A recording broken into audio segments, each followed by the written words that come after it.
మనిషి జీవితంలో అత్యంత ఆశ్చర్యకరమైనది మనసు.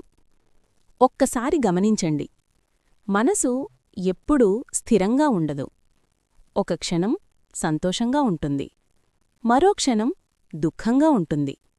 కొన్నిసార్లు ఆశతో ఉంటుంది, కొన్నిసార్లు భయంతో ఉంటుంది. ఈ మనసు అంటే అసలు ఏమిటి? అద్వైతం మనసు గురించి ఒక గొప్ప విషయం చెబుతుంది. మనసు అనేది ఒక అవయమో లేక వస్తువూ కాదు. మనసు అనేది ఆలోచనల ప్రవాహం. ఎలాగంటే నదిలో నీరు ఎప్పుడూ ప్రవహిస్తూ ఉంటుంది, అలాగే మనసులో కూడా ఆలోచనలు ప్రవహిస్తూ ఉంటాయి. ఒక ఆలోచన వస్తుంది, కొంతసేపుంటుంది, తరువాత పోతుంది.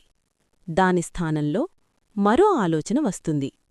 నువ్వు మనసైతే నీ ప్రమేయం లేకుండా, నీ అనుమతి లేకుండా ఆలోచనలు ఎలా వస్తూపోతూ ఉన్నాయి? అందుకే మనసు ఎప్పుడూ అశాంతిగా ఉంటుంది.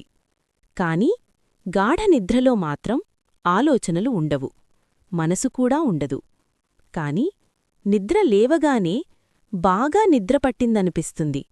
అంటే నేను ఉన్నాను, కాని మనసు లేదు.